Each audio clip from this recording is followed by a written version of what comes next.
All right, all right. Oh, snap. Hope y'all can hear. Oh, man.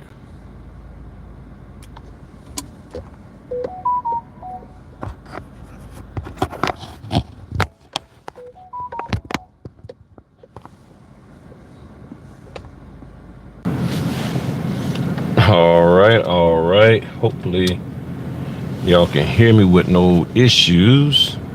Hey, what's going on, Shannon? Hey, tell me how the audio is. I forgot to turn my mic on. I think it should be picking up now. Yep, there's the wife. All right. All right, cool. Hey, Shannon, there's a what is it? On my video called tag on with the name of, oh, I'm a new notary now on what's next. Thank you, babe. Thank you. There's a video I did called I'm a new notary, what's next?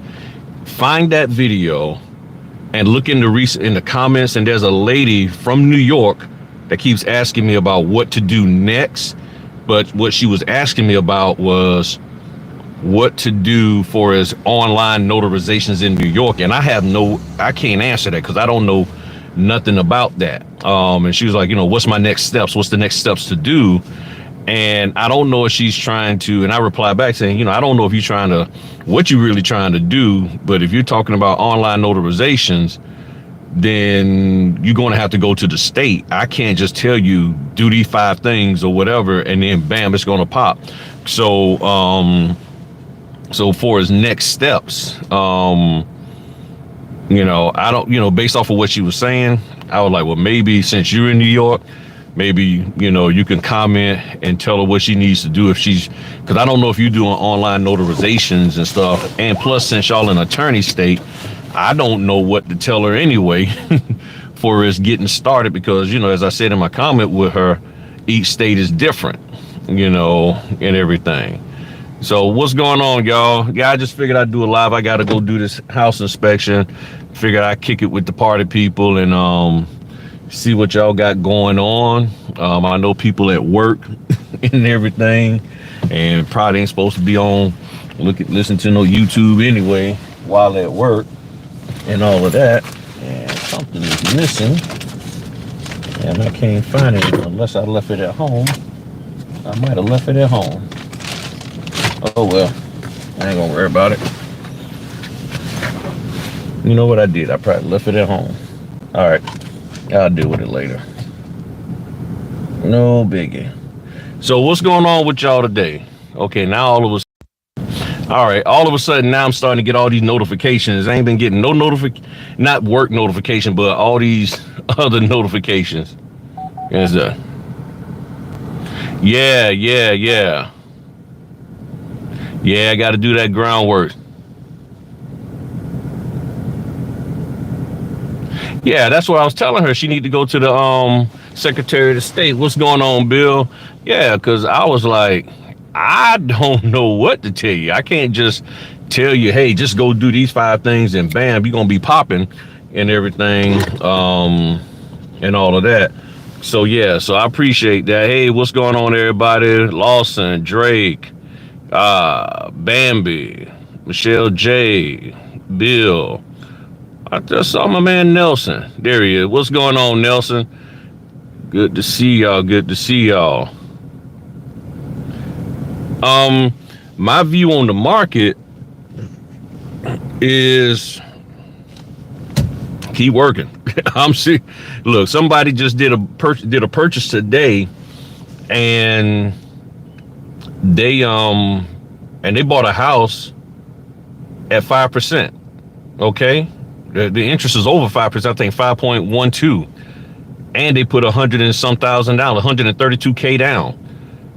People buying houses. I mean, I get it. It's like, hey, it's going. Nobody knows. That's the thing. Nobody knows if you listen. Right. Yeah, there's still work out there. Hey, what's going on, Taylor? What's going on, Jen? What's going on there, Steve? If you really. This again, and I don't know if it's too late for people, but again, and I hate sounding like a broken record, but this is what I was saying in the beginning, that y'all needed to just get out there and do work. Right now, people who are getting the work, it's because of your reputation with the companies you was working with. If you wasn't out there doing the work, if you were just out there being very, very sedity, very, very, uppity, and not everybody, I do know not all of y'all.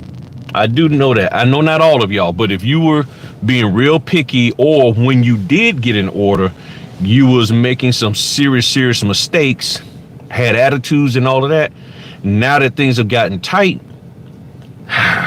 it's a little harder for you to get that work and everything. So that's why I was saying build your reputation out there. Oh snap! What is this? Oh snap! Gotta make sure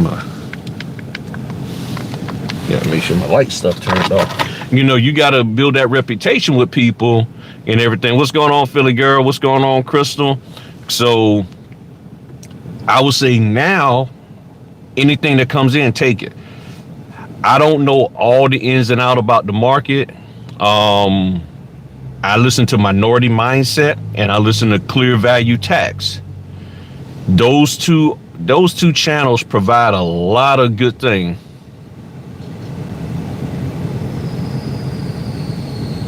Yeah, they posting. And see, when you say slow, what is defined as slow? You know what I'm saying?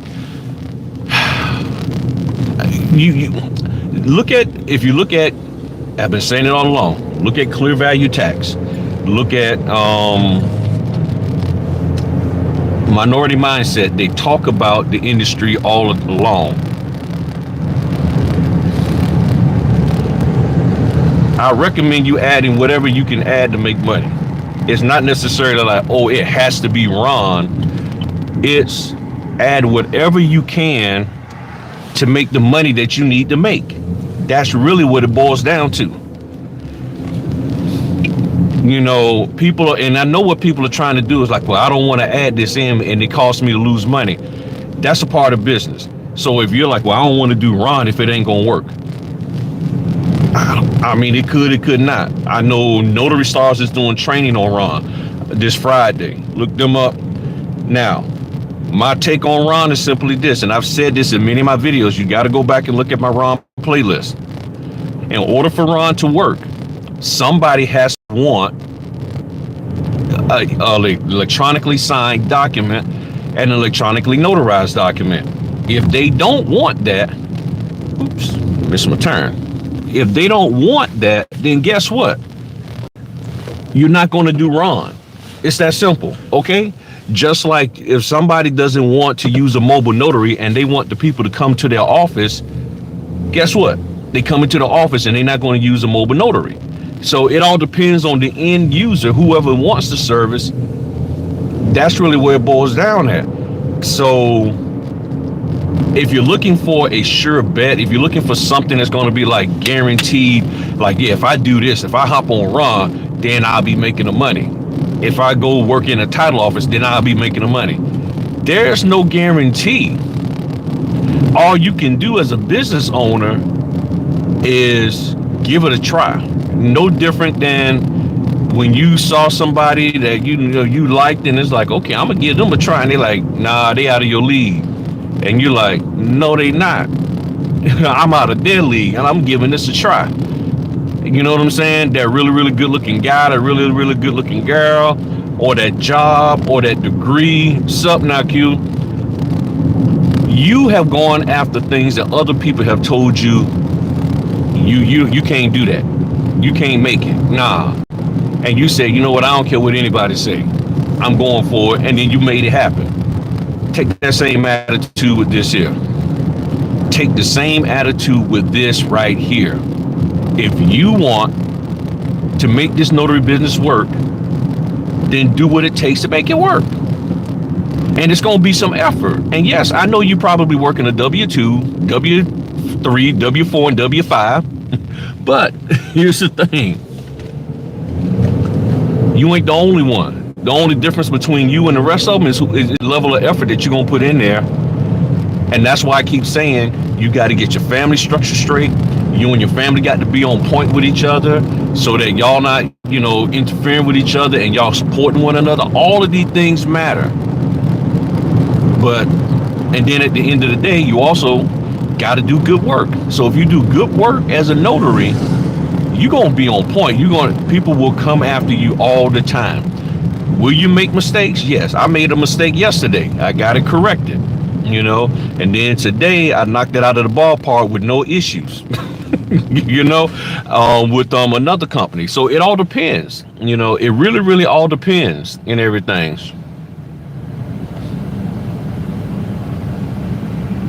Okay, yeah, right. And yeah, clear value tax is the Asian dude. Yep, that's him. Clear value tax. I keep saying clear view. I don't know why I keep saying clear view. Clear value tax. Yeah. Yeah. So, the best way, it's just going out here and doing the work. I know people are looking for the answer, like, yeah, it's slow. So, okay. So then the question becomes, okay, so if it's slow, then what are you going to do? That's the question. If it's slow, what are you going to do? Let's just say it's slow and you're used to get like Philly girl said, 6 signings a day. Okay. Now, Philly, you said you was working. So you say you working. So you telling me you were doing 6 closings a day while working a full-time job? Or are you saying you were just used to seeing 6 notifications a day and now you're only seeing 3 notifications? Because that's different, okay? Because if you're a W-2 and you wasn't able to actually do 6 of them, you get what I'm saying? That's a different thing. So you gotta give the right perspective, because if you're saying, well, yeah, it went from 6 to 3, first thing I was thinking is that, hey, okay, well, you was doing 6 signings a day, now you're only doing 3. But I remember you saying you work a W-2, so I'm like, I know daggone well I was having a hard time popping 4 a day on a W-2, but all of mine was coming in at night, and that was before the pandemic. So, so please provide some clarity on it. Are you just talking about you're seeing less notifications, or you have actually been doing 6 closings a day and now you're down to just 3 closings a day? You know what I'm saying? But nonetheless, the question is, what are you going to do? See, that's the question that you need to ask yourself and answer. And that's of other notice. Okay, my bad. Okay, now I'm driving. So, okay, so yeah. I was doing, and I don't look at mine per day. I just look at mine from a monthly standpoint. I was doing 60 a month. I'm down to about 50. Sometimes in the high 40s. I just work it. I just work it, money manage, budget like you're supposed to. That's why when I had the money coming in, the higher amounts of money coming in, I bought supplies. I got plenty of paper. So right now, I got enough paper to last me probably 4 or 5 months, maybe even 6. Because I know I got at least 5 cases. Well, you might as well say 6 if the pay stays the same. Okay, so, and see, this is the thing. A lot of people came into the business during this time when all the signings shifted to the daytime hours. Very rarely have I been seeing nighttime ones here in my area. But right now, what I've done is I've been buying supplies to where I got enough supplies, enough paper and stuff to last me at least 6 months at the current rate. 6 months at the current rate. And I got enough toner. So my toner, since it's less orders, is going to last me longer. So it's just a matter of just doing what I can. I just took an order for this upcoming May 4th for $45. I don't even remember what company. It was $45. I said, boom, I make it, because it was just for trailing some trailing docs. And trailing docs is nothing but some documents that need to get re-signed or got missed getting signed or something to that effect. So I got 4 cases of legal. I got like 5 cases of letter. So I got plenty of paper. I got printers galore. I got 4 printers. So if one printer dies, I got the other one. The scanner, that's going to be hard for that to die. Them scanners are just, they just last because all they doing is scanning. all the tools I need. You know, I got all of my folders a couple of months ago on Zerby. No, was it Zerby or was it Office Max? I think it was straight from Office Max. They had a sale on some folders because I use folders. I don't like doing the binder clips and rubber bands around the documents because a lot of people say those been tearing the documents up. I just ordered a bunch of the folders. I got 10 cases of letter and legal. So I got plenty of folders. I got plenty of everything. You know what I'm saying? So while the money was coming in hot and heavy, I was stocking up. I was stocking up like on Bugs Life. I was working like them ants and everything, and I wasn't letting Harper bully me and taking my stuff. So I went out there and I got my stuff built up. I got everything that I need, that if things shut down or whatever, I can go for at least 6 months. You see what I'm saying? And you get to that point by doing the work, by just taking it and not concentrating so much that, oh, I only can do it for this amount. Every $60 order, like if people trip over that $60 order, I go to the chiropractor once a month. And you know how much that costs? $60. So you say, well, you know, after, you know, you go and do the $60 signing, you're not netting $60. True, but if I do 3 $60 signings, I'm gonna have more than $60 net after expenses. So one or two of those, well, 2 or 3 of those $60 signings, really 2 $60 signings is going to give me enough to pay for my chiropractor once a month. I mean, you see what I'm saying? This is how you work it. I see a $60 order, bam, I take it. I see another one, bam, now I know I got my money for my chiropractor. Set that money aside. When it comes time to pay the chiropractor, here you go. And then I'm good to go. That's how you work business. All of that dollar candy that Walmart sells and Target sells, that's just extra money to take care of other little things. They make money off of that. And then they just take that money. Okay, is this the police zone now? Oh, no, it's not. Okay. No, this is school's. Okay, school about to let out. Okay. Just trying to figure out why all these daggone police is around here. Okay. I forgot I'm going down here by the school. But yeah, so that's what you got to look at. Let me see here. What we got here? So, yeah, I keep 2 toners. And I got 2 different printers, so I got to keep 2 different types of toners. And then and see, this is why I was sharing with people about that,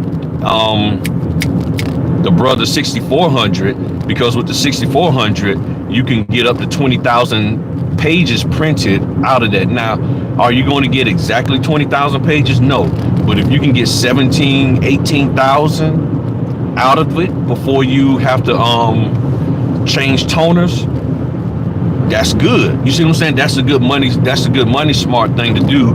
Whereas everybody was buying that 5200 printer, and that thing you can at the most you get 8,000 pages out of a toner, which is okay, but that's not good. And then people was buying the HP, which from what I'm hearing is not yielding a whole lot of pages, maybe 3,000 or 4,000. And then you got to get another toner at $100 a pop, where I'm paying $100 and some, maybe 126, 140 for my 6400, and I'm getting 12,000 pages for 126, and then 20,000 for 140. I mean, that's the smart money thing. You get what I'm saying? So pay attention to the market, and that's why you got to make sure your notary stuff is on point. You know what I'm saying? You really make sure your notary stuff is on point. You really got to make sure you read. Oh, there it is. You got to make sure you read the directions. Cause that's something you got to read the directions and say, "Feel it, girl, it's all good." Yeah. And see, again, you ask yourself, why is something slow? The only reason why, and see, it was slowing down before they raised the interest rates, if you really want to get down to it. And part of the reason was because you run out of customers. Your customers, who you marketing to? As a loan officer, you put yourself in. Everybody talk about putting. A lot of notary trainers say put yourself in the position of the escrow person when we're doing the closings. Nah, I try to think like the daggone loan officer. What is the loan officer faced with? The loan officer, because we're all consumers, and I learned that from a guy named Steve Leto. He has a YouTube channel called Leto's Law, Letho, Leto's Law. And he said something interesting, and I know it, but I just didn't dawn on me until he really said it clicked. He said, we're all consumers. We're all consumers. We can't all be business owners. We can't always all be W-2s and all, but we're all consumers. And as a consumer, two things got to happen in order to get a, when you're saying, what are you talking about, two things got to happen in order for any kind of mortgage or real estate transaction. The lender got to have something to offer you significant, and you got to qualify for it. Those are two things. You got to qualify for anything that the lender has. If they got a program, if they say, well, we can refinance you down to a 4.5% interest rate from a 6 or 3% or whatever, they got to have something that fits your budget, and you got to have the necessary credit credentials in order to refinance. And if you don't, then guess what? The deal ain't going to get done. I got a deal that just got bounced yesterday because the guy, when they went and I did a video about this, about the underwriters. The underwriter is what to me is the most important person. And I bought two homes, and both times you got to learn what the underwriter wants. The underwriter is the one who really gives the humming hum, 2 pats on the shoulder, sprinkle the little special stuff on you, and says you can buy the house. Because they're the ones who say, okay, yep, you meet the requirements that we have, or the criteria. So with the underwriter, apparently they found something in the guy's financial history that made them say, hold up, we're not giving you this loan. And it was that he was 60 days late on something. And for whatever reason, I was on the emails with all of this. So I'm on the emails seeing this going back and forth.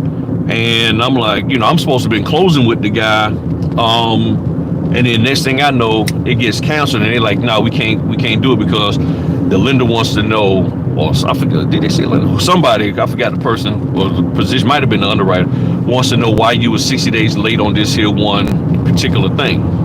And I was like, okay, so if they're not to the point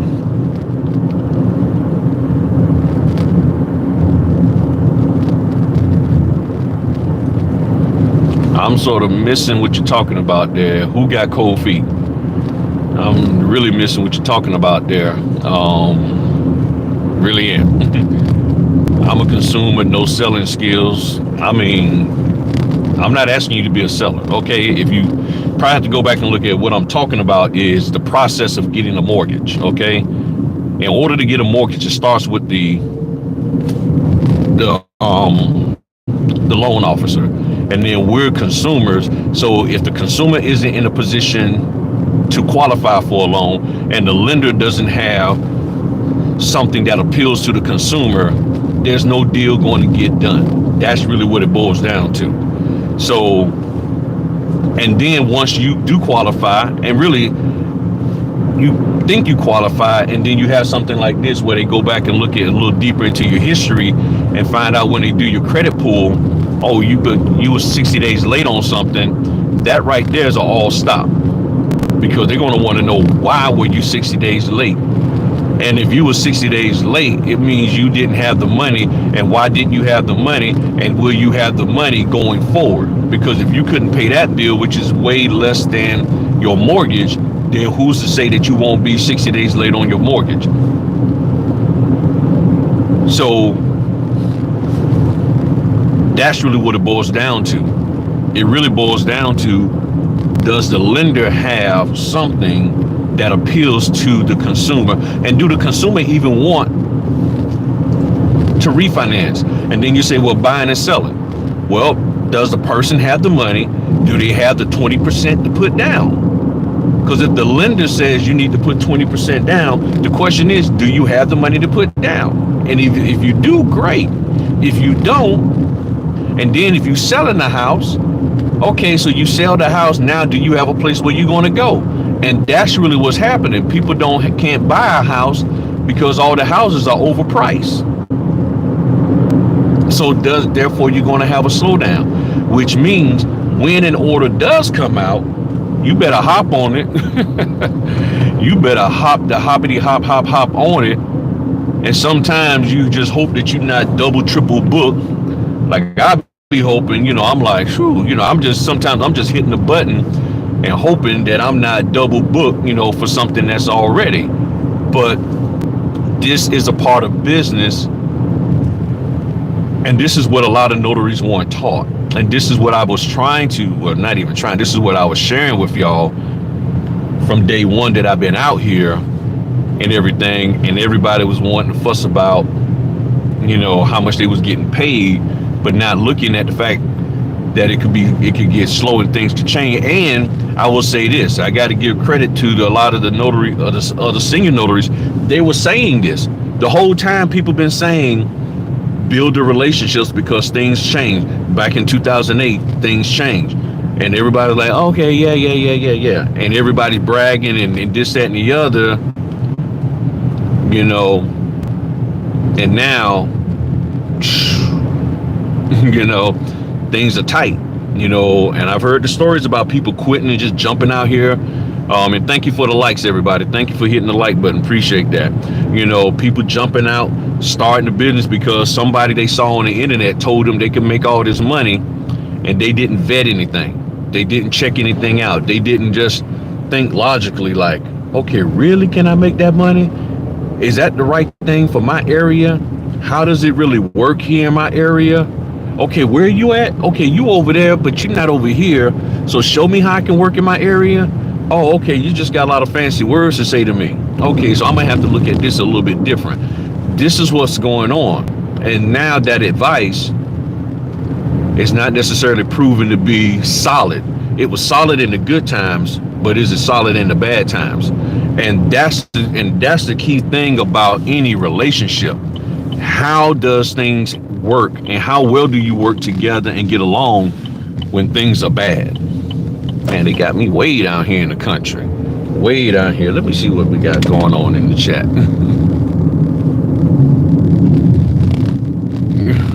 You say you're right about that. That hit me.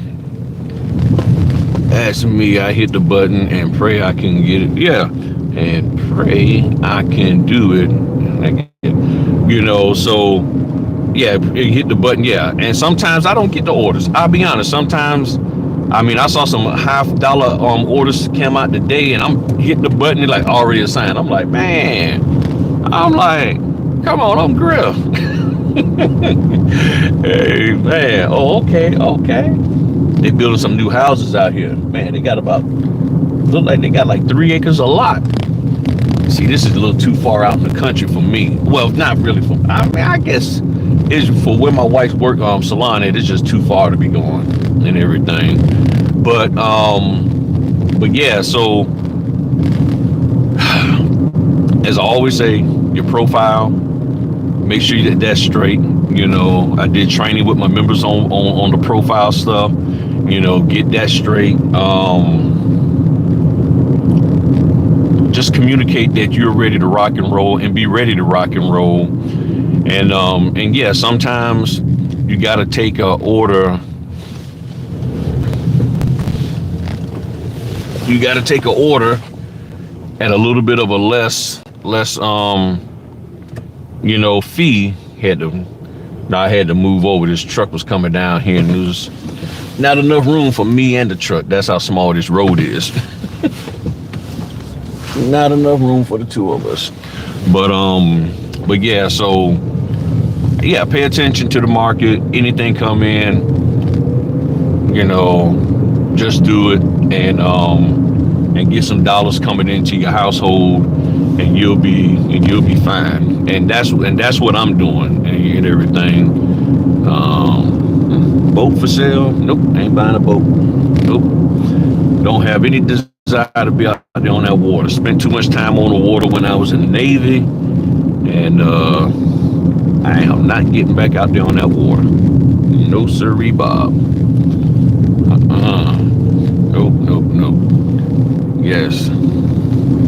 Yeah, and like for me, like a lot of people in my area, like I don't get a whole lot. I don't really market myself for the general notarizations, which I'm gonna have to start doing and everything. But when they do come in, I take them.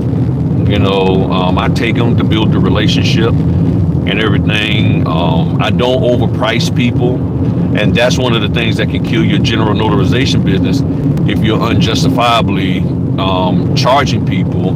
And especially if you got people going around shopping and like, okay, well, they checking you out, checking 5 or 6 different notaries out, or if they are a former notary and they know how much you should be charging in the state, and then you're sitting up here talking about $400 for one signature on a daggone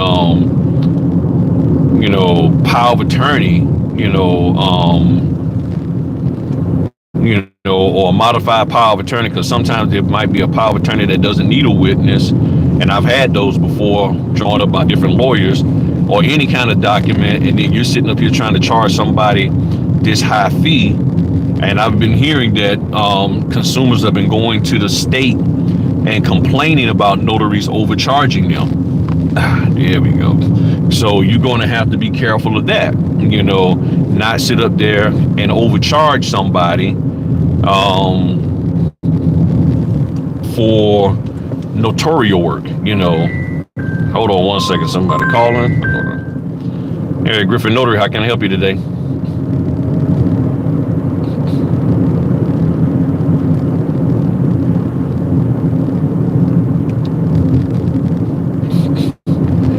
Yeah. I was the one that came to you about a week or so ago. Me and you had the 230 pages.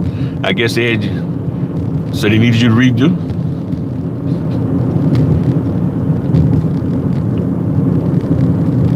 Oh, okay. Yeah, they might. Oh, so they had some dates on there that they probably didn't check. No, we dated. Now we dated the things correctly. Correct. I know we dated it for the day that we did it. Yeah, I know we put the correct date on there for the day that we did it.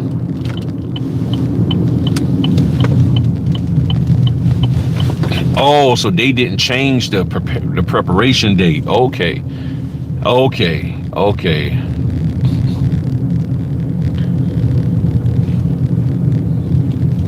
Yep, I got them. I haven't printed them yet. I wanted to confirm with you first.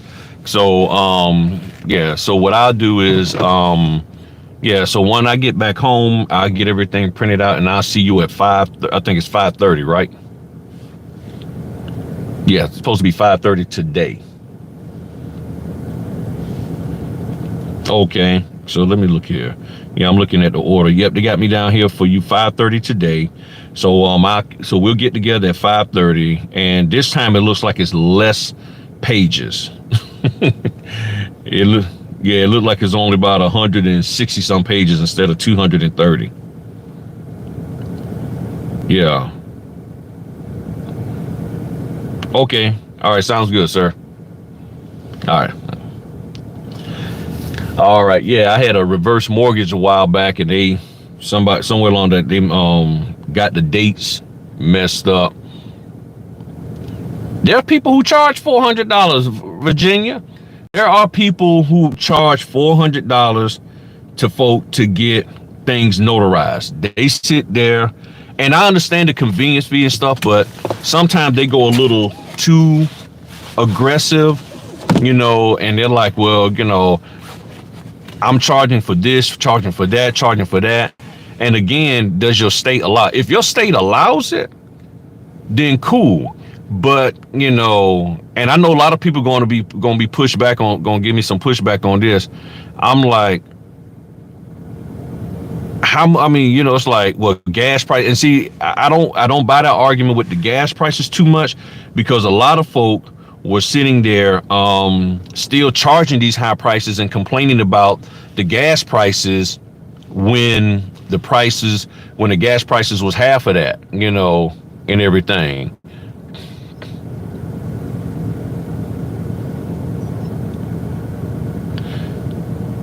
So you saying, are you asking for the NSA second copy? Which is okay.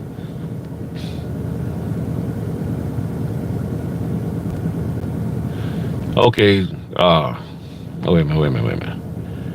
Okay, you're saying some. Okay. All right. Yep, I'm available for that. All right. Hold on. Let me catch back up with you. Okay. All right. So what are you talking about here? Okay. Did the bank been closed since? Cool. Congratulations, Shannon. The underwriter here. Okay. Oh, so you're an underwriter. Okay. So y'all listen to the underwriter here. See, man. Okay. Look, Emma. Look, I'm asking you, please. Can me and you do a recording?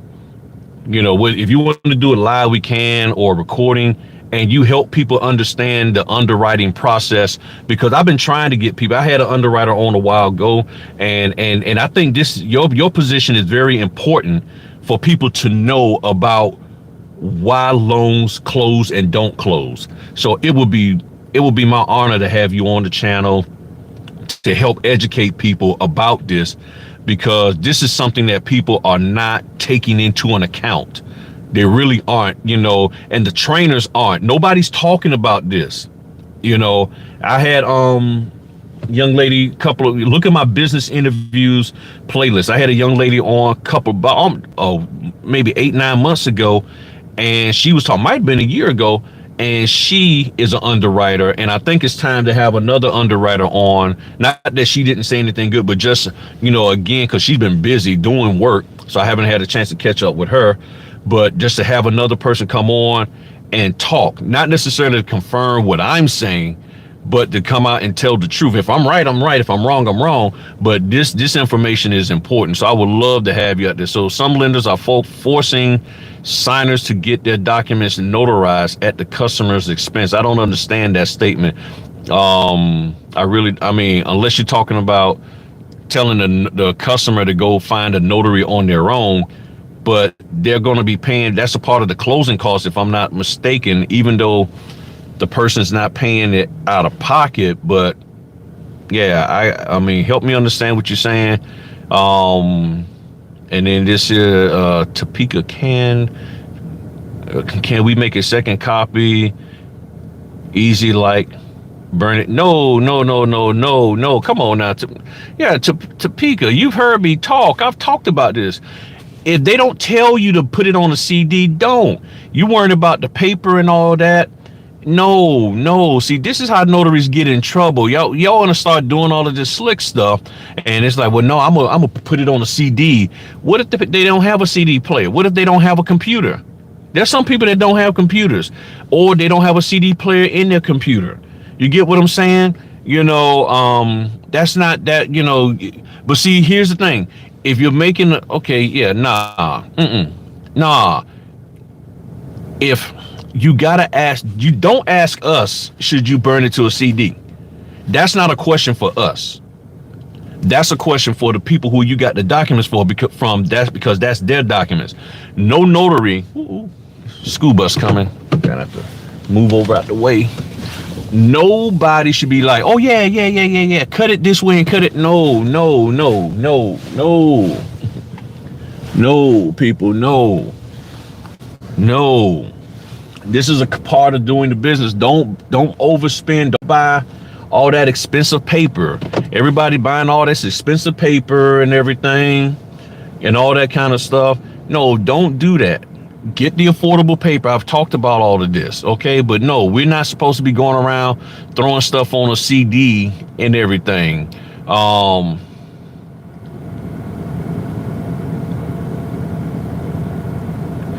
So I was in a UPS when a couple walked in for some the UPS people, they don't really know. They just, what to do when you can't get in contact with the customer. Phone call, text. You let the signing company know. You let them know, hey, I can't get in contact with anybody. I've been trying, and I can't get in contact with anybody. That's all you do. I mean, that's an easy thing. You just you try. Unless they tell you, now if they send you the documents and they say part of our policy is that you go anyway, then you go. But if they say don't go unless you confirm, then you don't go. But you can let them know, hey, I've tried, reached out, this, that, or the other. maybe the lender, all of that. You know what I'm saying? So you contact the signing company and then they do their thing. And there's been times where they say, hey, don't worry about it. We're just going to have to hold off on this because nobody can get in contact with them. So those things happen and stuff.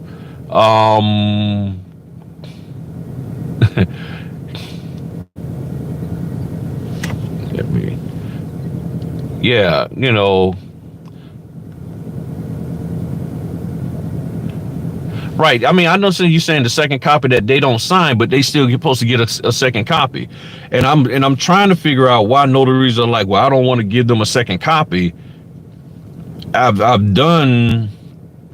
All right, so this is changed from. Oh, wait a minute.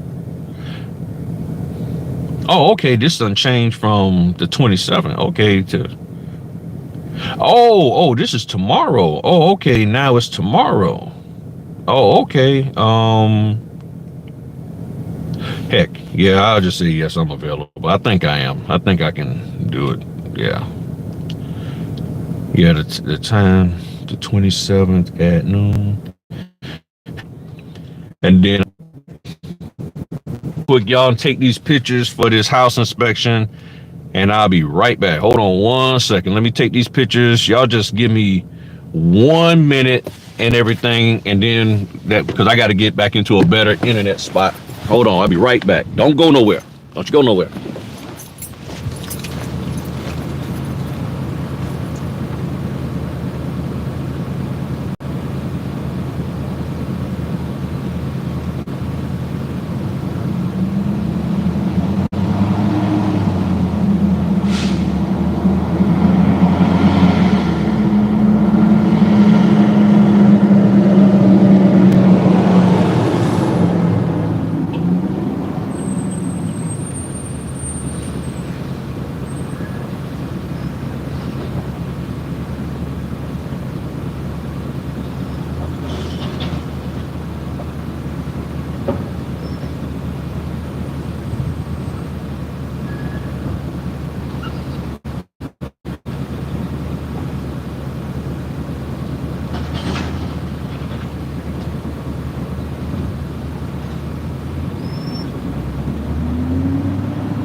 All right. Let me swing down.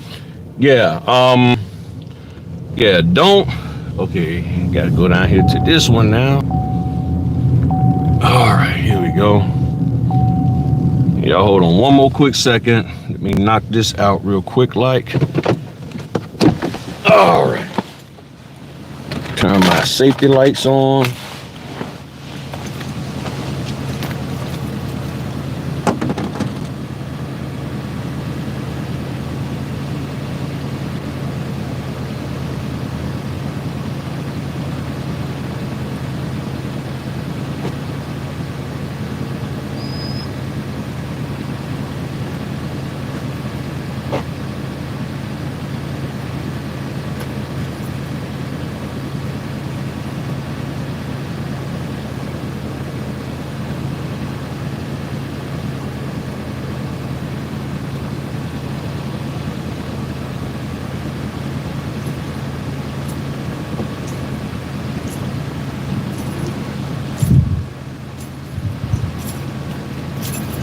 Hold on, I'll be right there, y'all.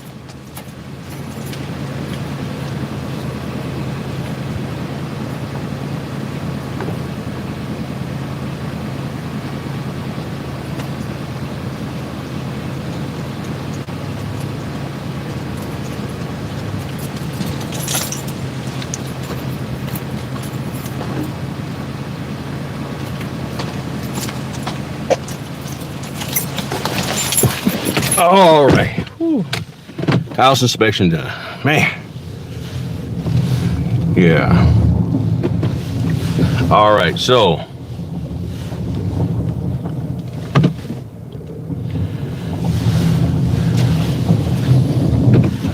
make 3 copies. Now I don't do the 3 copies stuff and everything. All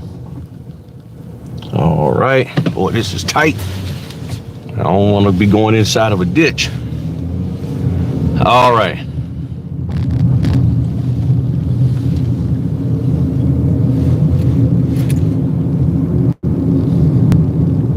Yeah, I mean, if you don't want to be printing the documents out, yeah, Philly Girl is right. Then, yeah, you're gonna have to bounce from doing loan closings. But this is the thing, and this is what's causing notaries to get in trouble. You know, y'all doing this slick stuff, and I keep telling y'all, they do survey and they ask the customer, did you get a copy of the documents for your records? If they say no, you blacklisted. Or if they say, well, yeah, I got it, but they emailed it to me, you blacklisted. You get what I'm saying?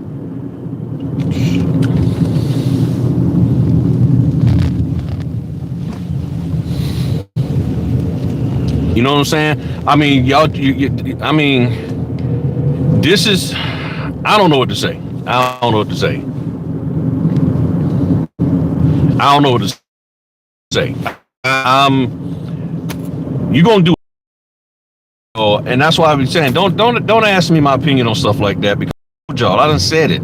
Y'all know I've said it. If you've been looking at my channel, I've said, am I supposed to go that way? I don't know which way I'm supposed to go. I done got lost out here.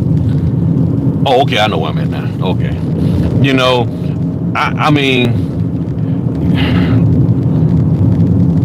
if you go to Facebook, they'll tell you, yeah, girl, do it. And you go ahead on and do it and all of that, you know. But again, all these little slick ways people was been marketing the business. And now it's starting to, you know, tighten you up in the butt. Let me park here and wait. Road not wide enough. Me and this trash truck, so trash truck wins. I'll sit here and wait. But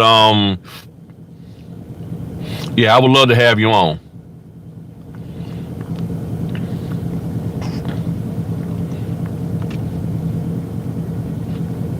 I got it. Again, if you went back and look at some of my old videos from 2020 and early 2021, I talked about the business model. Companies got their own little special business model. They got their own special way of doing things and all of that. You know what I'm saying? And everybody operates different. Now, and that's why I know a lot of people trying to get out of doing loan closing and they want to start their own signing company. But here's my thing. People want to start a signing company because they don't like all the running around. But now you're going to try to get notaries to do all this running around that you didn't want to do, and you have no sympathy for them. And then you want to get mad at them for not wanting to do the running around that you didn't want to do. That don't make sense. I don't want to do the running around, so I'm gonna start a signing company so I don't have to do the running around. But then you want the notaries to do the running around and not talk smack back about doing the running around, and you have no sympathy for them because of all the running around. That doesn't make any sense to me whatsoever, you know, and all of that. But I've had that happen to me. It's not, you know, exclusive to what your situation is, and that's not every single time out of 1,700 closing or notary things that I've done, to include general notary work. I've had signers, you know, I confirm with them, and then I show up at their house and I'm like, yeah, I'm here, and they're like, oh, we went to dinner. Okay, I will catch y'all on the flip side then. I mean, you know, there's not a whole lot I can do about that. I mean, and I tell the company, and they're like, okay, they went to dinner. Yeah, they went to dinner. That's out of my control. Just like I went to on Christmas Eve it was either Christmas Eve or 2 days before Christmas Eve one time. I went and I'm sitting there ringing the doorbell and the person's talking to me through the Ring doorbell and they're like, oh, we was told it was canceled, so we went to Florida. I'm like, well, they gave me the document, so I'm supposed to meet with y'all tonight. And they're like, well, we ain't there. I was like, deuces. I was like, no problem whatsoever. And I kept going. And I went on back, called them. The signing company was like, no one told us. I said, I'm not saying that they should have or whatever. I'm just letting you know what was told to me, how y'all want me to proceed, which is really no other way for me to proceed except it ain't happening. And it was like, okay, well, it's canceled. So these things happen, you know. It's not always fun. It's not always enjoyable. It can be frustrating. You think about, man, if I hadn't taken this order, if they would have told me, I could have taken another. But again, that's a part of business. You see what I'm saying? That's just a part of business. It happens. It's not always fun. I mean, think about the car salesman who's sitting there talking to you, and you done told them, okay, yeah, I'm gonna buy this car from you, and they done saved, you know, they done went there and cut the deal for you, cut this deal, cut that deal, and then they never hear from you again because you went and bought a car from somebody else, and you paid $2,000 more with the other person. It's like, I gave you a deal that you said you wanted, and now you gonna, what's going on? So things happen, you know what I'm saying? Those things will happen and everything and all that. Okay, look, Miss Atkins, I'm not even talking to you about that no more. I'm not trying to be mean. Okay, the bottom line is you don't want to print a second copy. Don't print a second copy. Deal with the consequences. And if you want to call me mean and this, that, or the other, and meme this and all that, that's fine. If you want to, I'm serious. Just do what they ask you to do. They ask you to provide them a second copy if it's in the instructions.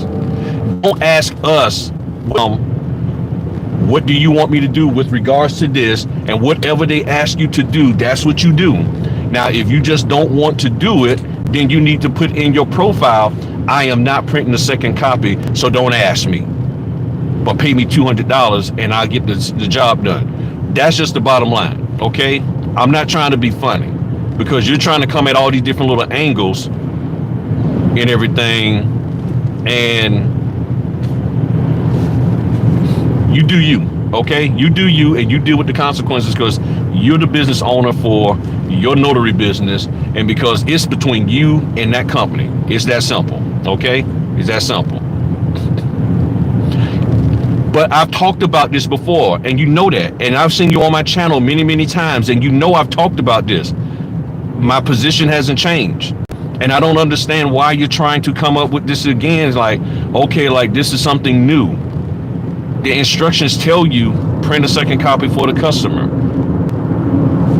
I'm like, I can't sit here, and me and nobody on here can tell you to negate somebody's instructions to you, especially when it's not having you to do something outside of your notarial responsibilities. They're not telling you to backdate a document or anything like that. That would be like, hey, heck no, don't do that. But they're saying, hey, we want you to print a second copy, and you're saying you don't want to, then don't, and deal with the consequences. And again, if you think I'm being mean, my apology. I'm not trying to be mean, but I'm like, this is just a simple thing. Print the second copy like they asked you to. If you don't want to, you tell them, and then you keep it going. Because we're not the ones to give you the answer. It's the people who are paying you. I ain't paying you a dime. They are. And if they ask you to do it, and it's not something illegal, and that's what the NNA says, if you took the NNA signing agent training, if the instructions they gave you isn't going against your state notarial law, then there's no reason for you not to do it. That's simple.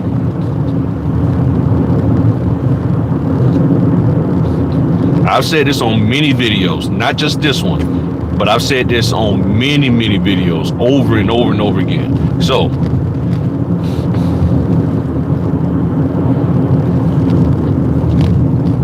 the only purpose of not printing a second copy is because somebody thinks that it's going to save them money. The same way with people double-side printing and emailing. And folk are just trying to be slick. And maybe not you, Miss Atkins, maybe not you, but you've heard that thing from somewhere. You've heard it from somewhere. Somebody talked about not doing a second copy and all of that kind of stuff. Somebody done said, I don't do second copies and all this, that, and the other. And this is where I'm saying, you got all these notaries out here bragging about, they're always talking about what they don't do. I don't do this for the customer. I don't do this for the signing company. I don't. But you never hear them talk about how, well, I'll go back and get my mistakes corrected. Like I said, I made a mistake yesterday. I misunderstood something that they told me, and I'm going to have to do a video about it. I'm going to do a video about it. I just got to find some time. But, you know, it was a huge misunderstanding. And I was thinking one thing, and I was like, okay, got it. You know, I was never told to do this before. But they was like, well, you know, that's what we want done. And I'm like, okay, but that's not something that normally gets done. You know, I'm like, okay, why are you asking me to do something that clearly has never been told to me to do? And it was like, well, that's just what we do. And that's what I'm finding out. You know, people are asking you to do stuff. And it had nothing to do with notarial stuff. It's just they wanted them to fill something out that normally doesn't get filled out unless the person wants something changed, and they didn't want anything changed. So it's like you want them to say, I don't want it changed, when by default it says, when you don't fill this out, we know that you don't want it changed, but you want them to fill it out to say they don't want it changed. I'm like, that don't make a bit of sense. I'm like, that don't make a bit of sense. But you know, this is what their thing was, and I got the documents shipped out on time. You know, still had to go back and get all of that stuff done and everything.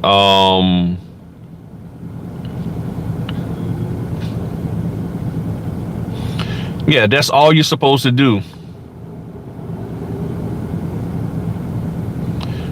Right. I'm not saying I never. I said they said as long as the instructions don't go against your notarial law. That's what the internet said. I don't know if that was to me, but I wasn't saying, Philly girl, that the NNA said don't print the documents and all of that. No, I was saying the NNA said if the instructions that the signing, or as they said, the contracting company is asking you to follow goes against your notarial laws, you don't do it. You know, that's the thing. That's the thing. Good. What's going on, Emma Jean? What's going on, Tanya White? What's going on, Tanya, Darkroom 007 and everything. So yeah, so that's it. Now, back to the main thing. As a business owner, you have to make up your mind on how much you're willing to sacrifice and pour into your business. That's why it's called a business owner, and you're not considered an employee. And that's why you have to have a different mindset as a business owner than an employee. As a business owner, you're going to do ... And you look for opportunities, and you look for ways to separate yourself from the pack. And too many of you as notaries have been just going along with the pack. You've been too afraid to separate yourself from the crowd. Everybody said, go take this person's training. You took their training. And then everybody said, go get in this Facebook group. And you got in that Facebook group. And you've just been herded along. You've just been going along with the flow, but you never stepped away from it and say, oh, well, I can make money doing it over here. Okay, I'll catch y'all later. That's how I became a photographer. I became a photographer because I got to a point where I didn't feel like drinking anymore. I used to be a heavy drinker in my young days. And I said, I got to find something different to do with my life. Started going to church, things of that nature. But I said, what do I need to do something different now that I got this free time on my hands. And I remember my mom saying, I want you to take some pictures of everywhere you go and send them to me. So I said, okay, cool. I bought a camera. we had this thing, some kind of layaway plan with the military, and basically a buy now pay later plan, way before they got these current buy now pay laters. And I was like, okay, I'll do it. And I forget the name of the plan, but it was something we did. And I bought this camera, and I just went out and started taking pictures of any and everything that my eyes could see. And then something told me, all of a sudden I started seeing that. I was like, okay, I'm pretty good at this. I got a good eye. People started recognizing. And I took training and all of that. But then I realized the one statement that y'all heard me say over and over again, that training said, to make money as a photographer, you got to take the pictures that nobody else wants to take. Not that they can't take them, they just don't want to take them. And that's when I said, you know what, I got to do something different. And I started focusing on other areas of photography, and that's how I started making my money as a photographer, doing the things that nobody else wanted to do. They could have done them, and a lot of times I was always picked last because they had better presentations and all of that stuff. Their pictures actually look better than mine. But when the customer said, hey, okay, well, I like you, but I really want to do my wedding like this, or my pictures this way, or on this day or this time, the high priced photographer was like, no, I ain't doing it. I don't want to do that. And then they would ask me. I was like, yeah, I give it a shot. You see, y'all need to understand something about me. I'm gonna take whatever I can and do whatever I can has been a part of me my whole life. Has nothing to do with being a notary. This is me, okay?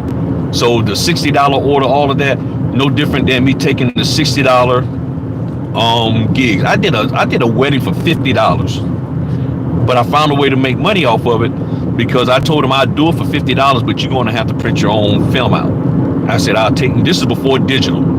So we had the actual film. So I did the pictures, and I said, okay, the film only cost me barely $10.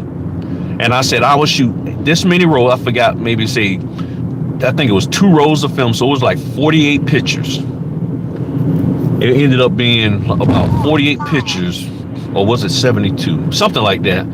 But I said, I'll take these rolls for you. And I think it was like 40 some pictures, or 50 pictures, something like that. It wasn't that many. And I said, and when we're over, I'll give you the rolls, and you go take care of the rest. And you go pay the cost of print them, since you want to save money. Now, again, it wound up probably costing them much, much more, because of the fact that, they couldn't get the printing at a cheap price like I could.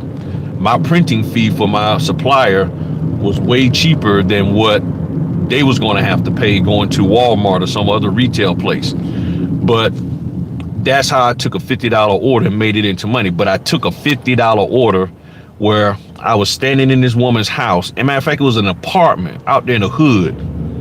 And she walking down a little skinny hall, and I'm in the bathroom, click, taking pictures, duck back. She walks by, then finish taking the pictures, and taking pictures in her living room, because she wanted pictures of her wedding, and all they had was $50. So I found a way to make it happen. So this is a part of me, to find a way to make it happen. The question is it a part of you? Is finding a way to make it happen a part of you? Is that a part of your business? If it is, you're going to be fine. If it's not, then you're going to always be trying to find a way not to make it happen. Always finding a way to cut corners when you shouldn't be cutting corners. If you can find a way to effectively get something at a good price that's going to, still provide the best quality, then fine, do it. I mean, I had tried all these different types of, back before digital. There was some company that people say, yeah, buy this film and that film. The film was trash. The color schemes on it looked bad, all of that kind of stuff.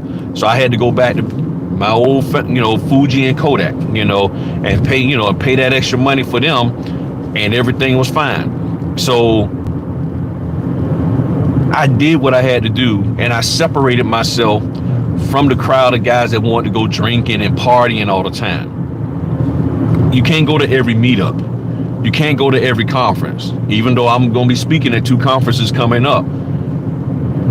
but you can't go to every single one. And if you do go to every single one, make sure you allow yourself to learn, hey, what's going on? You know, make sure you allow yourself to learn what the people are communicating. Learn from them rather than doing it as I was in the house, hey, I was in the house worrying about taking all the pictures and doing the little 360 pictures and all of that and showing everybody your outfits. What did you actually learn? Did you actually gain knowledge from the people? If you did, great. Now go execute it. If you didn't, then why the heck did you go? Why did you go? And that's why I don't go to everybody's conference. You know, I don't have a problem speaking because I'm gonna bring some truth and everything. But I mean, I just don't go to everybody's conference unless I know that I can sit there, focus, not be distracted. And when I do go to conferences, a lot of times I tend to sit all the way at the front because I want to be right there, and I don't want anything. I'm putting everybody and everything behind me, and I get to the conference early so that I can get the front row seat. And I sit there and I focus and pay attention to what they're saying. And I look at every aspect of what they're presenting to me. I look at the way they dress, how they walk, how they talk, whether they put their hands in their pockets, all of that. I pay attention to everything and I take note of that. And I'm like, okay, got it. And I listen to not only what they say, but what they don't say.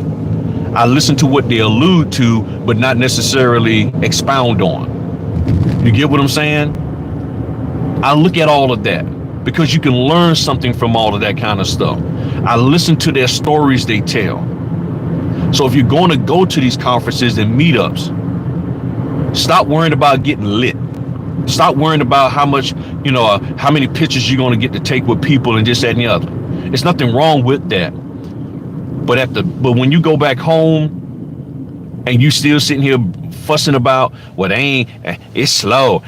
They ain't sending me no $200 order, but you ain't making no money. You get what I'm saying? It's too much of that. It's too many people running to these conferences. Hey, what's going on? Okay, you can hear me good, cool, and everything. So, King of Persia, yeah. My wife, she got family that was hanging up there. I know we used to be up in that area there. King of Persia, Parisia, however you say it, that one. Yeah. So it's now time for you to decide whether you're going to be a business owner, regardless of whether you have a W-2 or not, or you're going to be a person who's just doing a little side hustle and got it actually operating as a hobby. What are you going to do? As we said back when I was growing up, you going to barbecue or mildew? You know what I'm saying? You going to get to cooking or what? What are you going to do? This is your time. And I know, and stop looking for everybody else to tell you how to be successful in your business. And go out there and give it a shot. Spend time studying instead of all up in the Facebook groups arguing and fussing with people over what to put on a notarial act and criticizing people because they don't understand or know. Why don't you learn and then help them out? That's what needs to be done. That's what needs to be done, you know. And that's the kind of things that needs to happen in this business. And then go out there, get good as a notary, and then go do good work. Take the training from the NNA. There's nothing wrong with the NNA. I keep telling y'all, everybody else has said they don't teach you how to do notary work. They teaching you how to market your business. Okay, fine. They're going to teach me how to market my business, but I still need to know how to do the business of notarization. And if I don't know how to do that, I'm not going to make no money or any money, to use proper English, any money, no matter how well I market myself. What's the point of marketing myself when they look at me and they're like, okay, you trash because you can't notarize your way out of a paper bag? You know, and if you made a mistake, and then we tell you what you need to do to fix it, and you're sitting here looking like a deer in the headlights because you're like, I don't know what you mean. What? I thought I put my name there in the notarial statement. No, you don't put their name. Why I put their name there? That don't make sense. This is the kind of stuff that's going on, I mean, you got notaries sitting here still calling me saying, they don't know what to do with the Notarial Act. And this is 3 days after they done sent the documents back, and now they worried that they did something wrong. And I got all kind of videos out there to explain that stuff. So I don't know. Hey, y'all hold on 1 second. I got to drop this off to the UPS real quick.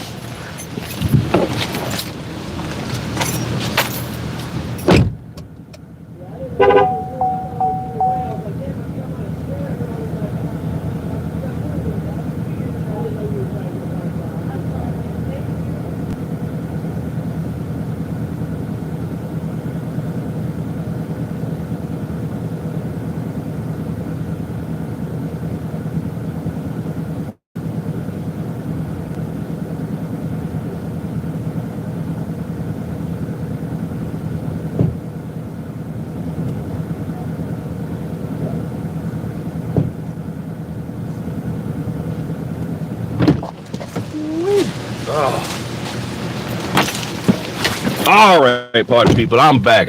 Woo, cool.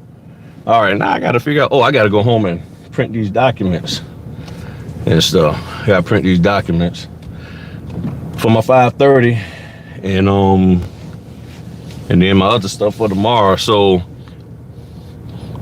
barbecue. Yeah, I can tell you, I'm old school. Barbecue or mildew, what you gonna do? My parents used to say pee or get off the pot. But when I was growing up, we used to say you either gonna barbecue or mildew. Which one you gonna do? And everything. Get out here and make this bad boy happen. And see, so y'all can understand, my whole life I've always done entrepreneur stuff. And I know people like, hey, people say that. No, literally.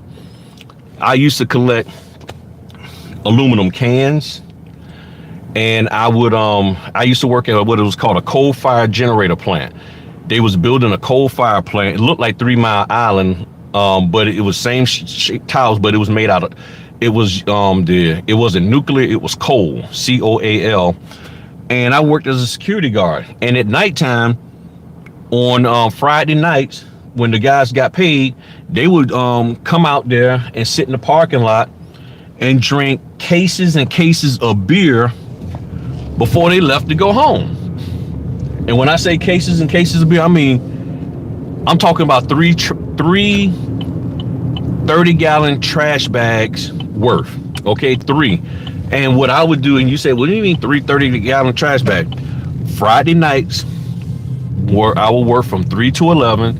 And when I got off at 11 p.m., I would walk around the facility after I got off, and I would collect all of the aluminum cans and put them in big 30-gallon trash bags. And then I would take them home, crush them down, because we had to crush them down, and then take them to the recycling place and get money. I would also get soda bottles. Back then we had, soda bottles. I would get soda bottles from my neighbors. I would ask them, say, hey, can I have your soda bottle? I want to get some money, and ask them for their soda bottles so I could get me some money to and a lot of times it was for me to spend on my little lady and everything. So y'all wonder why I be working so hard for my lady. I've been working hard for any woman that's a part of my life, my main squeeze. I always work hard to make sure I had the funds to take care of her. That's what I do for my wife now. So I would get soda bottles, aluminum cans, anything, and scrap metal, all kinds of stuff. And I would take that to the recycling center. So I never really wanted to work a job, to be honest with you. I just didn't have a full understanding of how to make it happen. But I was always doing something else, cutting grass, things of that nature, and I would do it on my own. I wasn't sharing the profits with nobody. I used to catch crabs and shrimp and sell them. And I'm allergic to crabs. I'm allergic to actual shellfish. But I would catch them and then I would sell them out there. Hey, what's going on, Matherin? Okay, what do you...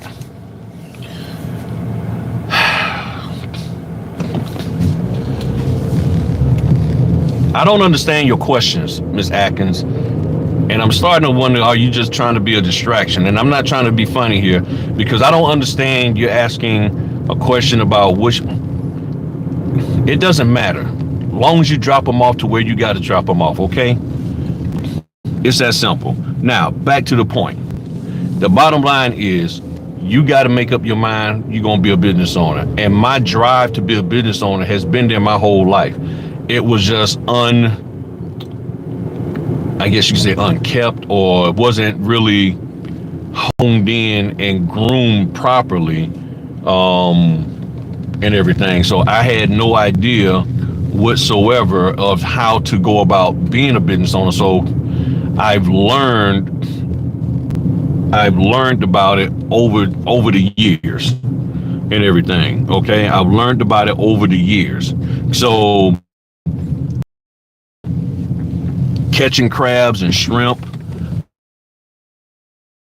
and everything, to cooking dinners. I've done some of everything to make money to take care of myself and my family. And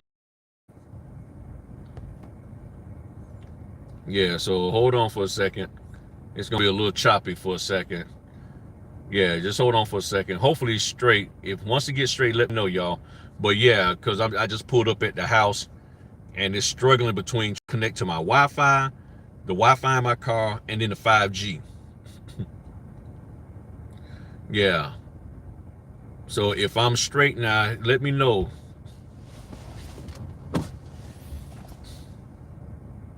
Okay, I'm good now. All right, yeah. Yeah, I got when my phone starts tripping because it wants to connect to the Wi-Fi in the house. It still wants to, it wants to then connect to 5G, which is right outside the neighborhood. And then it wants to stay connected to my Wi-Fi thing that's in the car. So I don't know. But,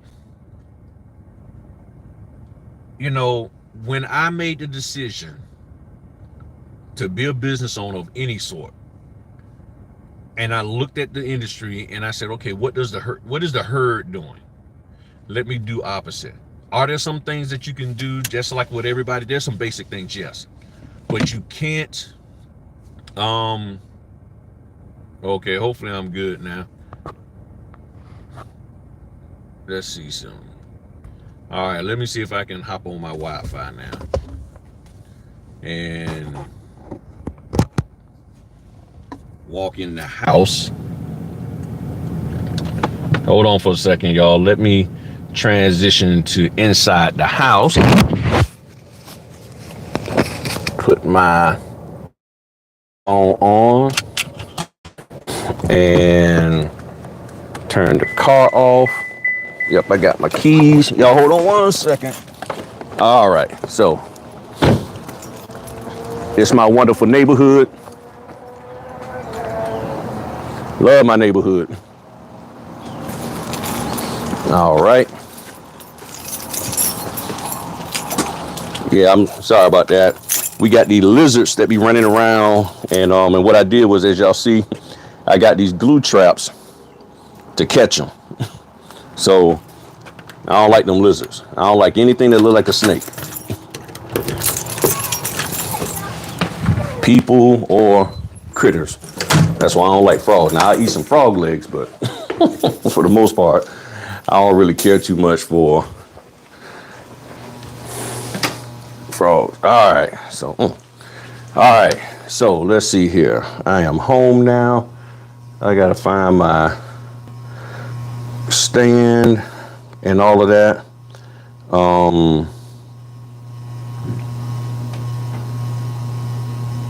Okay, everything's good there.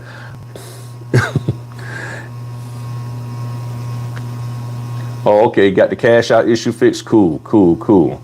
All right, so let me find, oh, here it is. I was trying to find my thing. All right, Let me turn that light on. Oops. All right. So, time for me to print some documents and stuff. But yeah. If you when you're looking at the video, there's a join button. You click the join button, and then they can, be in there and stuff.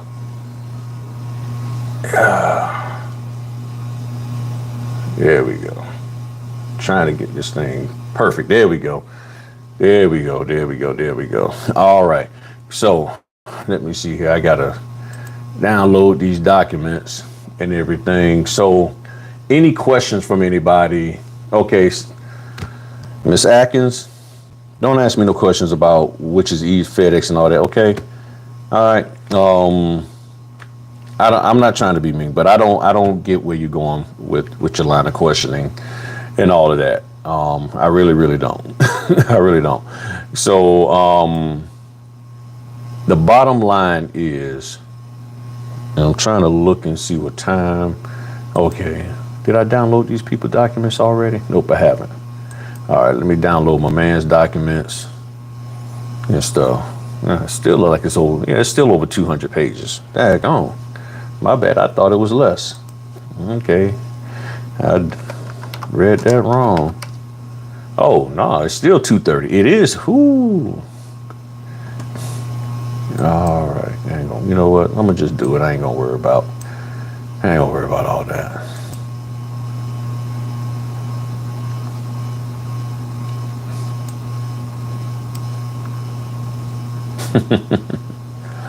All right. All right. So, you know what? Let me bounce on up out of here. Are you? No. I've said it before. I'm primarily 99% signing companies. There's a few title companies I work for here and there, but it's not something that's consistent.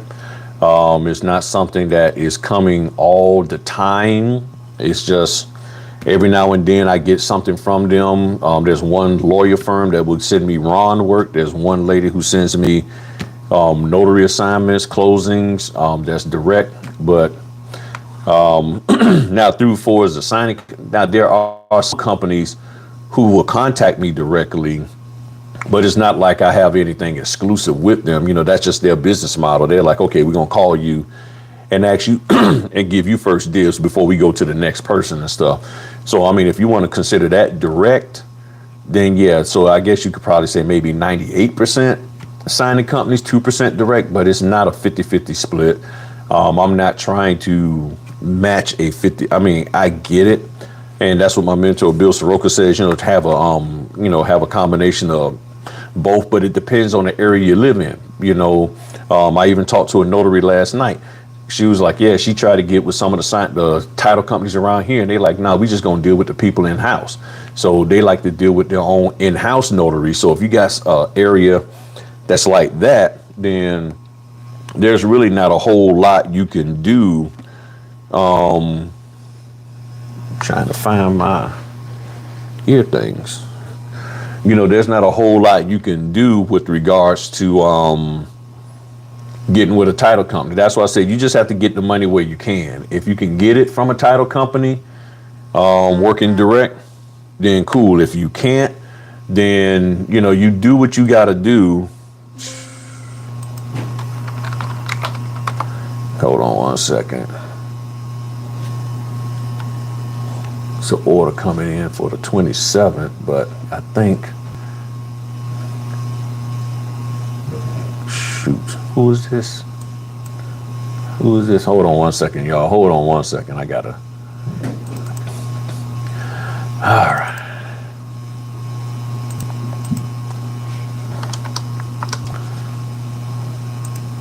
All right. I got to make sure. I don't want to be double booked here, so I got to look at my calendar real quick before I respond. And I don't think I've updated it. Nope. Never mind. It's already assigned. I couldn't do it anyway. Yep. Nope. I couldn't do it anyway.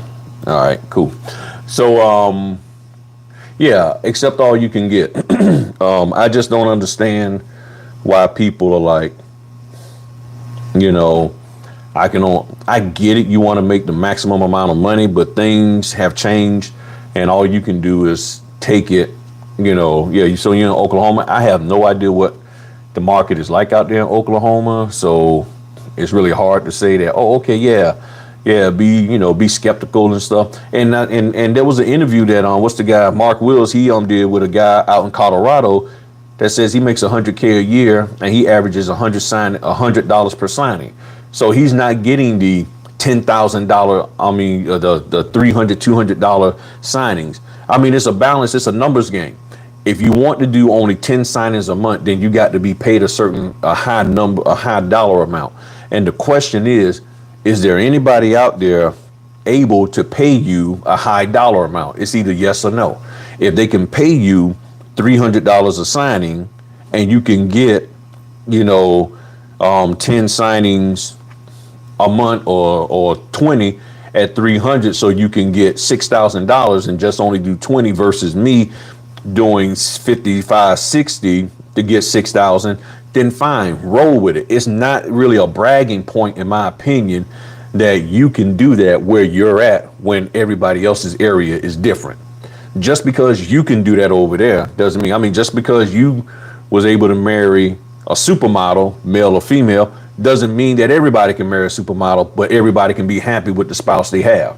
And that's the problem with the notary business, is that everybody's sitting here trying to brag and look for ways to make everybody else feel like they're inadequate because they're not, quote unquote, on the same level as them. Yeah, I've done $65 seller packages, all of that, and everything, it happens, you just go out here and do, and if somebody can prove to me that there's a definitive set fee that we're supposed to get paid for every type of closing we do, then I'll just shut up. But I have not seen that, because all the notary trainers all say the same thing. A range, 75 to 150, and then sometimes up to 300. But that's a range, and that's a huge range. 75 to 300, that's a huge range. And each company, and none of these companies are like a union or a franchise. I could see if you had one title company that operated for all the United States and they said, we're going to pay everybody $300, then you might have an argument. But you got all of these different companies who all have their own business model. They have their own clientele that is different from everybody else. Yeah, 25 pages.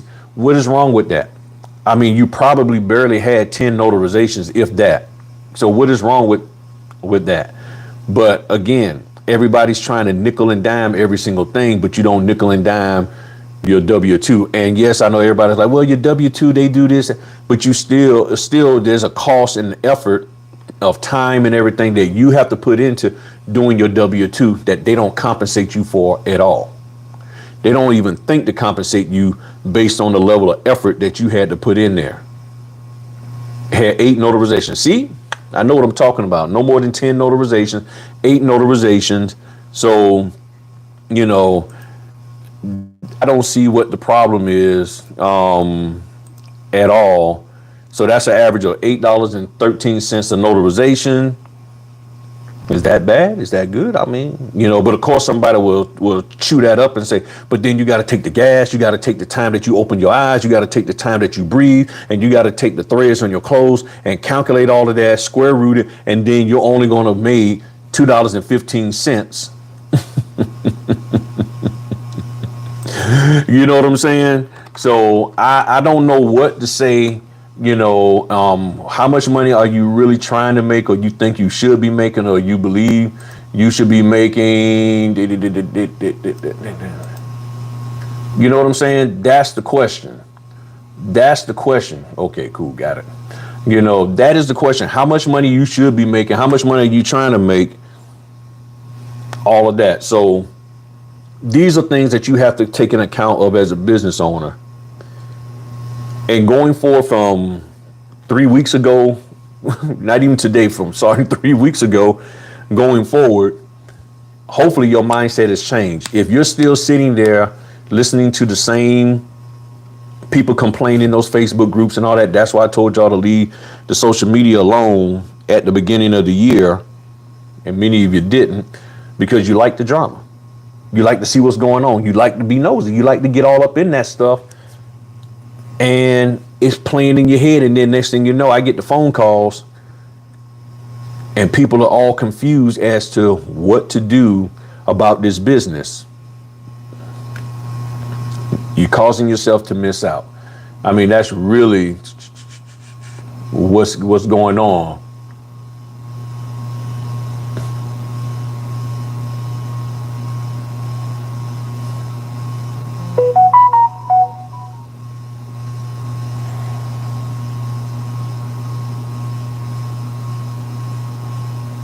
And there's been signings that have netted me significant loss.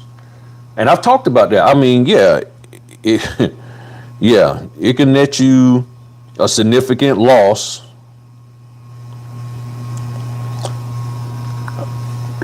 I mean, again,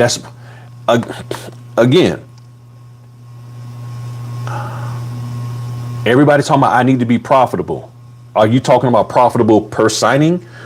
For each event that each time you go out, you want to be profitable for each and every single one? Or are you talking about you're trying to be profitable from the beginning of the quarter to the end of the quarter, the beginning of the year to the end of the year? What? Because if you sit there, I mean, I guarantee you, each and every sale that Walmart, Kmart, whoever is making is not a profit. Each and every sale that the restaurant makes is not always a profit. You get what I'm saying? It's not always a profit. People brag about, I took business class and learned about profit and loss statement. People are already, but you get in and become a notary, and the first thing all you hear is people talk about profit. They don't talk about loss. Or if there is loss, then they're sitting up here whining and complaining.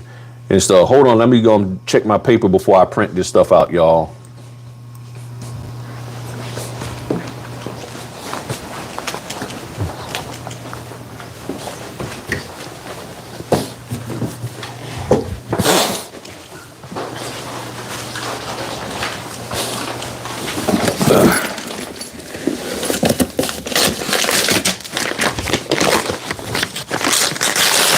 So you on vacation next week? Yeah. Okay.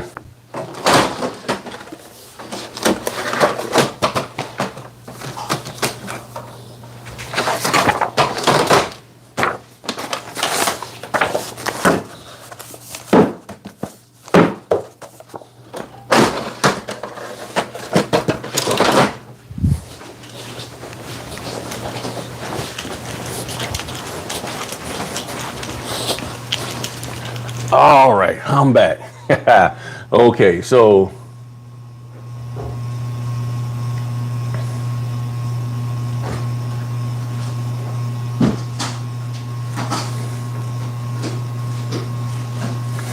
see, I feel like hopping on StreamYard real quick so I can, but see, y'all don't ever want to hop on and talk because it's hard for me to keep tabs on that and everything. So let me hit this print these documents.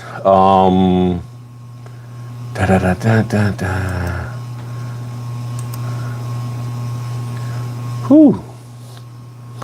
All right, so print those.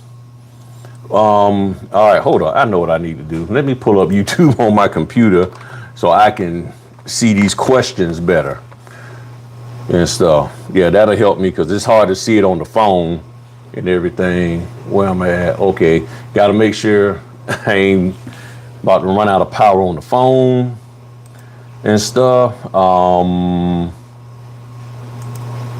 right, now why is this? This is not my account. All right, And I want to give a shout out to all 13,100 subscribers. Appreciate y'all. All right. So, all right. There we go. All right. It's funny to see him. I say, oh man, my little bald spot. All right. So let me get in here to some of these questions and stuff. All right, my man Cornerstone or my lady Cornerstone. All right. Notice shot it down, but when they drive W2, yeah, you lift all of that. You're right, Robin. Okay, so let's just say 2 months I'm in business, has a profit. So this one sign has a stupid tax attached, a tax for me, said being stupid. Okay, I'm not sure if I follow what you're saying on that one.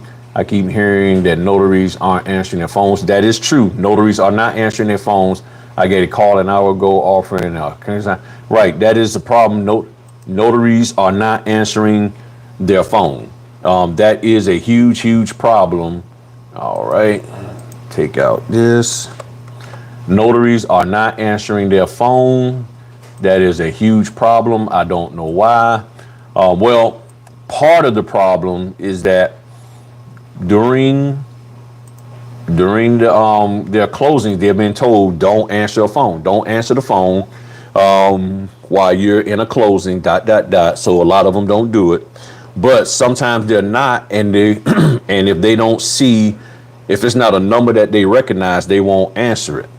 So that's a problem there. Just check Uber and Lyft, inside gas 55. Right. Say grill. Okay, you can hear me fine. No, not Streamline, StreamYard. Yeah, StreamYard is what I normally use, where people can hop in and come into the live and talk to me. But I was out and I didn't feel like doing it and everything. I can do it from my phone. I just didn't feel like setting it up and stuff. So and all of that. So yeah, for them, all they got to do is click the join button. They click the join button on the bottom of the video, and they can become a member and all of that. So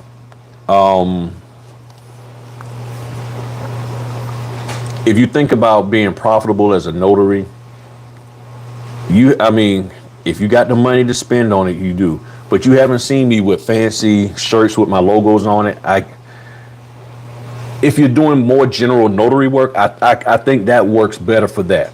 If you're doing more general notary work, that's a wonderful way to market yourself. But I'm not doing that much general notary work. So me giving people, giving pins with my names on it, I'd rather just give a business card. That's a lot of money to spend on those accessories. And coming into the business, I didn't have the money to just go and do that. So I was like, I'm not just going to go spend $300 on marketing material to just give away when I haven't even started making any money. That's just me. And that's just what I've learned over the years from business. And my budget was very, very tight, given that I was going through a bankruptcy at the time. So I couldn't afford to do that. I had to be wise with my money. Not saying that you're not wise, but I had to be wise with my money. Note what I'm saying, my money, in order to make sure that I could do the business, meaning have paper, ink, all of that kind of stuff. So that's the thing. That's where I'm at. And I was just like, I just didn't see the need for it. Plus, I wanted to see if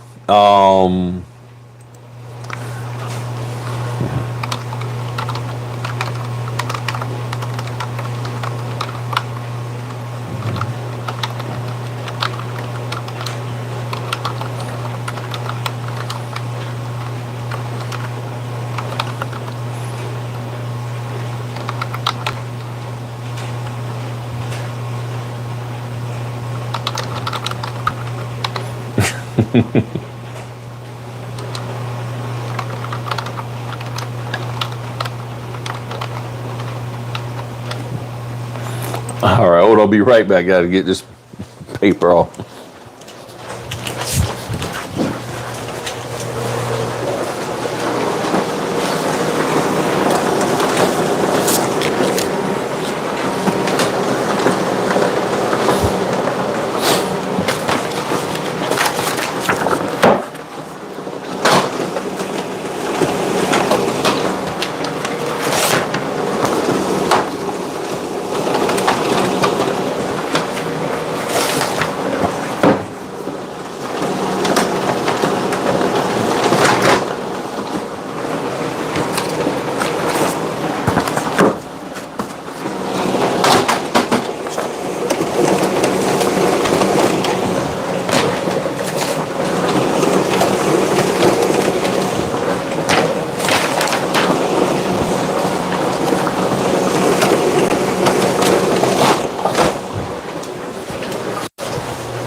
All righty. All right, what we got going on here?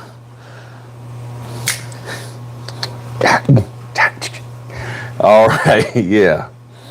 No, I just had to ask for a print fee, added, print fee, because it's 230 pages, and I've done this client before, and I just asked for additional. Then before they gave me extra 25, so I just said, hey, can I get a $25 bump?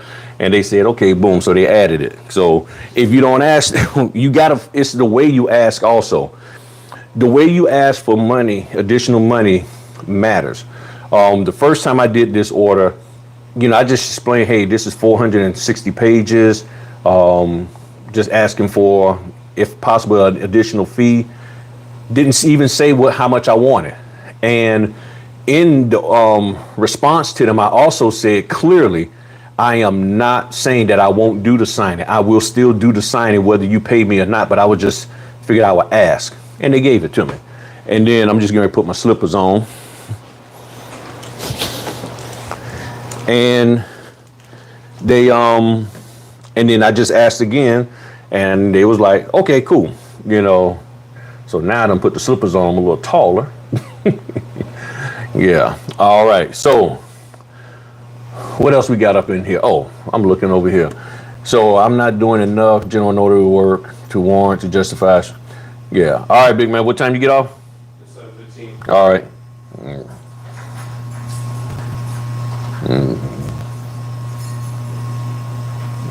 Did Pop need anything? Did you say you need anything or anything? Okay.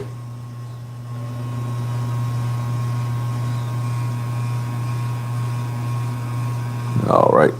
So, yeah, just checking on my pops. All right. So, all of that's done. So, let's see what some of the questions are. Yeah, I gotta, general notary work.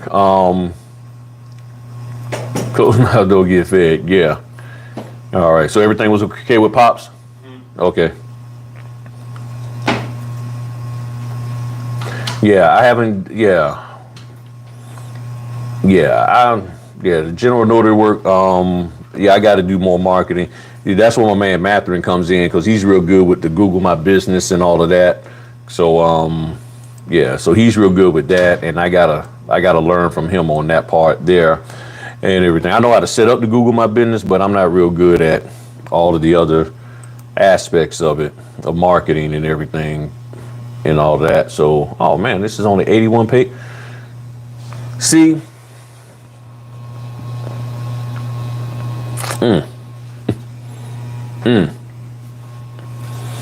I got, okay. I got to sign an order. It's only 81 pages. That put in the fee is $15 less than 2 C notes. I got to talk in code sometimes because people get upset if I talk too much directly about money and everything. But if you understand what 2 C notes are, I'm $15 less than 2 C notes, and it's only 81 pages. And more than likely, you might as well say 80 because one of the pages is the shipping label. I didn't know that when I got the order. I'm just sitting here looking at it now. I'm like, oh, I'm about to print the documents. This is for tomorrow. That's why I say you just go out there and just do. This here profit. Oh, I got to be profitable every single time. I'll be honest. How much profit am I doing on this 460 pages that I just printed at a C note 25, and then I get a C note 15 less than 2 C notes, and I'm getting it for 81 pages. It all balances out, people. It really does. It all balances out. I use the standard one, SnapDocs, signing order. I don't get nothing on signature closer. Right now, all of my work is coming through SnapDocs and a signing order. That's where I get all of my stuff. But again, I did the video talking about, I did my thing. We are coordinated tomorrow. Yep, 10 a.m. As I talked to y'all about. Everybody keeps talking about, we don't put your stuff in SnapDocs. Don't put in your orders. And I put all of my orders in there, 1,719 orders. I put all my stuff in SnapDocs. Yes, if you want to put general notary work in there, you can. I don't, but you can. That's up to you. I just put all of my loan closing stuff in there, and everything. So I'm not going to say the actual companies that I'm doing on here, because I don't want y'all to just be calling them and inundating them saying, hey, Griff said that y'all paying all this money. And, each order is case by case and everything. And let me do this here.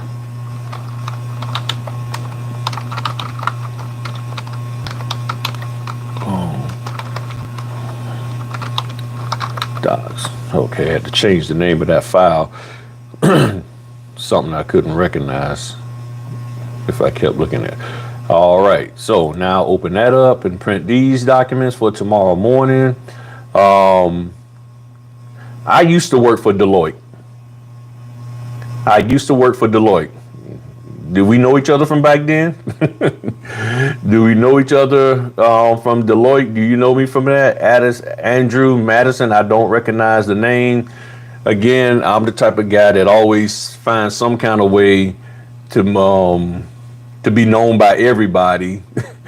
Not always because I'm doing something good and stuff and all of that. So I wouldn't be surprised if you're like, yeah, I remember. They might have talked bad about me. Yeah, that was actually, Deloitte was the second, was only one or two companies I ever got fired from. I consider it fired. They called it a layoff, but yeah, there was only one or two companies that, that actually released me, and Deloitte was one of them and everything. So, which I wasn't mad, because I was ready, because I was working up in Maryland and I was tired of working up there. So yeah, I worked with Deloitte. Deloitte was a good company. I ain't gonna lie, Deloitte was on point. I liked them. Now they kept too many tabs on you. You had to log into your computer and they tracked you just a little too much for my taste. But overall, Deloitte was a really, really nice company and everything. So I had no problems with Deloitte. I did. I was a IT guy. I did IT work. I did straight IT work and stuff with them. And I had fun. I mean, I had fun. It was hard because I was working up there in Maryland, and I actually live in Virginia, so I was commuting up there. But I was out there with the agency with all the satellites. You know what I'm talking about.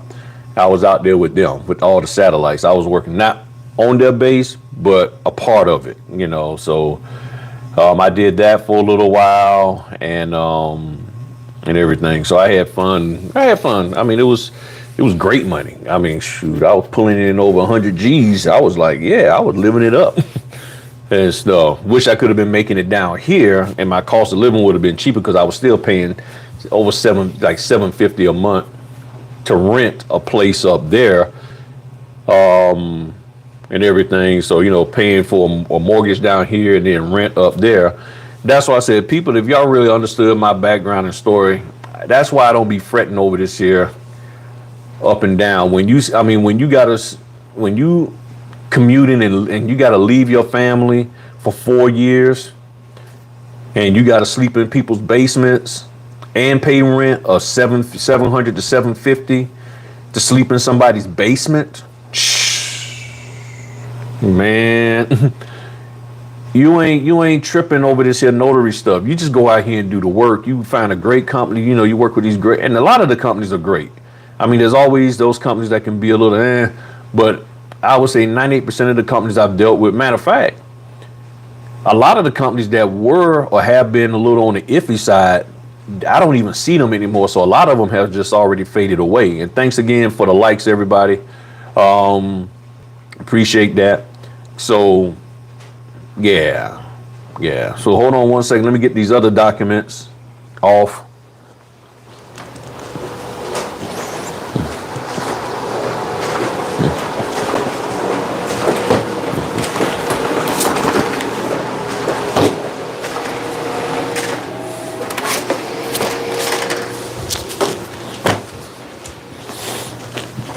All right.